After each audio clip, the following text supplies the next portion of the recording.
Vous vous souvenez sans doute de la venue dans l'after de Julien Fournier, l'ancien directeur sportif de Nice, il y a quelques semaines de cela, qui avait eu une phrase un peu énigmatique, mais enfin qui avait à l'époque fait provoquer pas mal de réactions, notamment celle de Christophe Galtier, où on va réécouter ce qu'il disait, et ce qu'on va vous raconter ensuite éclaire ce que disait Fournier à l'époque.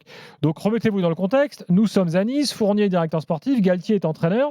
Voilà ce que nous disait Julien Fournier il y a quelques semaines dans l'after. Les rapports que je pouvais avoir avec Christophe étaient dès le début de la saison d'ailleurs assez chaotiques. Si j'explique les vraies raisons pour lesquelles Christophe et moi on s'est disputés, parce que c'est vraiment le mot, Christophe il rentrera plus dans un vestiaire ni en France ni en Europe. Voilà, alors là-dessus, évidemment, Julien Fournier n'avait pas voulu en dire plus à l'époque, mais Daniel, les choses ont évolué ces derniers jours, et particulièrement ce soir. Alors, suite à ce passage-là, il y avait eu une première étape, parce qu'effectivement, ça nous avait intrigué, les propos de Fournier, et j'étais resté donc en contact avec l'ancien directeur de Nice, qui m'avait dit que c'était très compliqué pour lui d'aller plus loin, qu'il avait des documents, ça s'appelle comme ça, et à ce moment-là, il est à Parme. Directeur sportif de Parme. Donc on va tout raconter en toute transparence, comme on fait d'habitude. Les auditeurs de l'After savent qu'on ne cache pas et qu'on dit les choses. Et il me dit, moi, j'ai quelque chose de très dur sur lui. Je l'ai déjà montré à un journaliste. Il me dit pas de quel média. Et il me dit, si tu viens à Parme, je te les montrerai. On avait réfléchi ensemble d'ailleurs, est-ce que j'y vais, est-ce que j'y vais pas. Le problème, c'est qu'il ne voulait pas le donner. Il voulait que je voie, que je lise, mais pas donner. Dans notre métier, c'est très compliqué de faire comme ça. Parce que si on n'a pas une authentification, parole contre parole, c'est compliqué. Il y en a qui balancent sans vérifier. Nous, déjà qu'il peut arriver qu'on nous attaque pour rien. Là, le dossier était très lourd. Je te cache pas non plus, je me souviens qu'on en avait parlé avec nos boss, et vu que l'affaire était très compliquée, je disais, c'est quand même un dossier hyper tendu où c'est la carrière d'un homme qui est en jeu. Moi, ça me posait un vrai problème aussi. Tu vois, je voulais vraiment être sûr à 100%. En l'occurrence, celle de Christophe Galtier. Voilà, on ne peut pas prendre de risques comme ça. Paroles. Que des paroles. Ouais. Que des paroles. Non, des documents, mais sans qu'on me le donne. Il fallait juste me le montrer. J'avais même pas le droit de prendre de photos. Bon, le temps est passé. Après, c'est vrai que j'entends de plus en plus dans le milieu, comme on dit, il y a des choses sur Galtier qui circulent, pas terribles, machin. Je dis, ouais, ok, mais c'est les bruits qui circulent, c'est toujours pareil, quoi.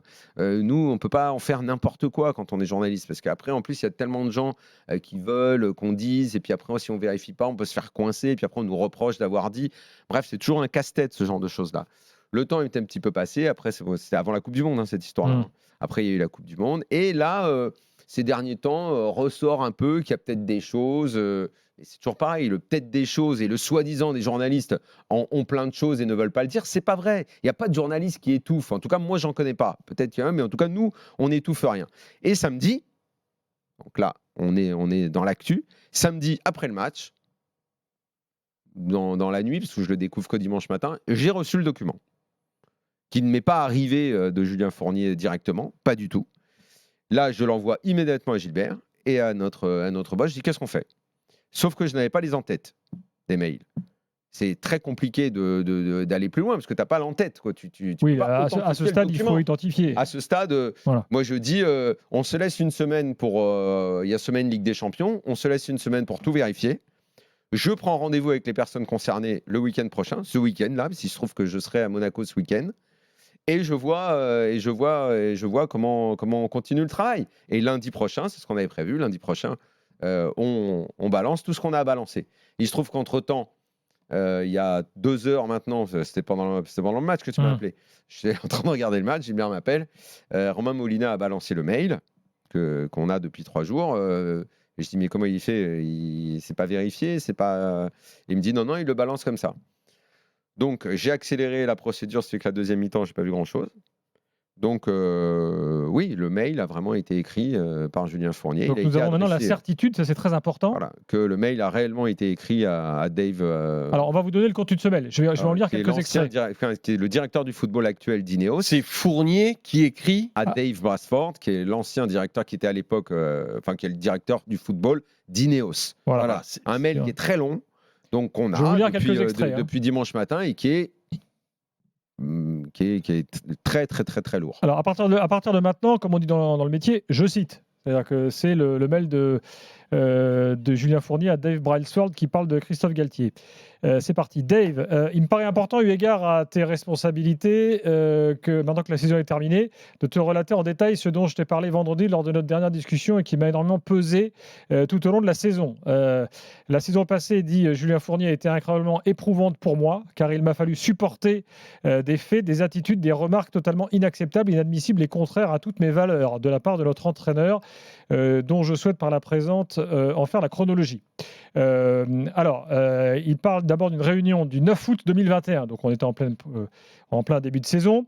Ce jour-là, je cite toujours, j'ai rencontré, dit Julien Fournier à sa demande, le fils et prétendument agent sans licence de l'entraîneur, soit 2 jours après la première journée de championnat disputée à domicile contre Reims. Il souhaitait me voir d'urgence car il estimait que la situation de son client était intenable. J'ai bien entendu accepté de le rencontrer, pensant qu'il y avait un problème sportif important et urgent à traiter. Il m'a alors fait état de la situation intenable de son père, en tenant les propos suivants. Julien, ça ne va pas. Mon père était en pleurs hier, vous ne vous rendez pas compte. Alors que Julien Fournier demande qu'est-ce qui se passe. Cette équipe ne lui ressemble pas.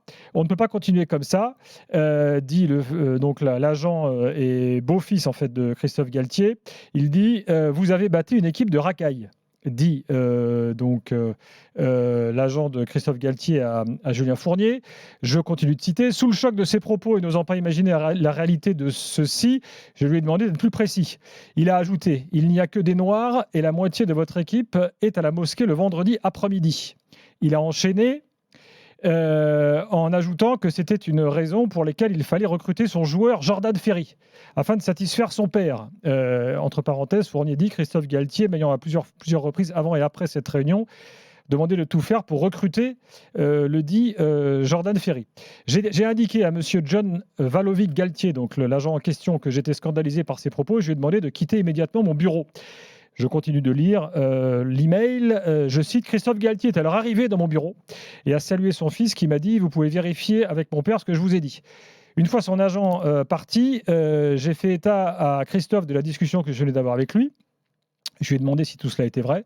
Il m'a alors répondu que oui, et que je devais tenir compte de la réalité de la ville. Et qu'en effet, on ne pouvait pas avoir autant de Noirs et de musulmans dans l'équipe. Il m'a dit, je cite, « Hier soir, je suis allé au restaurant et tout le monde m'est tombé dessus en disant que nous avons une équipe de Noirs. » Puis d'ajouter, « Julien, tu dois réaliser dans quelle ville nous sommes. Nous sommes dans la ville de Jacques Médecin. Et notre équipe ne correspond pas à ce que veulent les gens. » Bon. Je vous passe le reste, c'est l'essentiel est là. Autre partie importante quand même, les semaines précédentes, le Ramadan ont été l'occasion pour Christophe Galtier, cite Fournier, de se plaindre continuellement du fait que nous avions trop de joueurs musulmans dans l'équipe, tout en prenant soin officiellement, y compris auprès de toi, donc Dave Brailsford, de se réfugier derrière l'argument fallacieux de la non-compatibilité de la pratique du Ramadan avec la performance du sport de haut niveau. Il m'a fait part de son exaspération par écrit à plusieurs reprises et il a fallu que j'intervienne officiellement auprès de lui pour tenter de faire cesser ces agissements. Plus loin, il explique que Christophe Galtier a demandé le départ de plusieurs joueurs, Todibo, Attal, Boudaoui, Gouiri, Lemina, lorsque nous avons commencé à évoquer les possibles nouvelles recrues. Je lui ai parlé au poste de défenseur central du joueur Ogan Kabak, sur lequel nous souhaitions avancer. Il m'a répondu qu'étant turc, ce joueur était musulman et donc qu'il n'en voulait pas. Voilà, le mail est plus long, mais enfin là, je vous livre l'essentiel parce que le temps passe. Bon. Rappelons que ce mail a donc été authentifié. Vraiment, c'est Julien Fournier qui l'a bien écrit. C'est assez accablant, là. Alors là, maintenant, attention, il faut toujours être prudent dans ces affaires. C'est parole contre parole. C'est ça, voilà. Fournier contre Galtier. Précisons que ce soir, nous avons sollicité le Paris Saint-Germain pour leur expliquer la situation et que, s'il y avait une volonté de réaction de leur part, ils étaient bien sûr les bienvenus dans l'after. À 23h48, nous n'avons pour l'instant pas de nouvelles. Mais comme le dit Lionel, je pense que Christophe Galtier pouvoir argumenter. De toute façon, ils vont devoir se répondre. défendre. Je crois que Nice va devoir répondre parce que Jean-Pierre River ne peut pas avoir ignoré cet échange.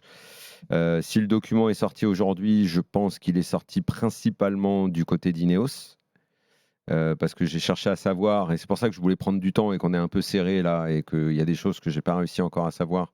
C'est qui a eu intérêt à le sortir maintenant. Je pense que c'est plutôt du côté d'Ineos. Juste, excuse-moi de t'interrompre, le fait qu'il sorte maintenant, moi, ça me paraît quand même en relation avec ce qui s'est passé. Oui, mais les comptes se règlent. Les comptes se règlent. De toute façon, ça n'enlève pas le fond du mail qui est dramatique. Oui, le fond bien évidemment. Le mail est absolument dramatique.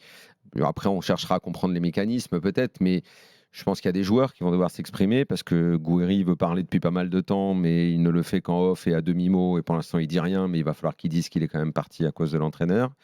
Que Todibo, qui a été un petit peu approché par le PSG, a dit jamais je ne rejouerai avec cet entraîneur-là.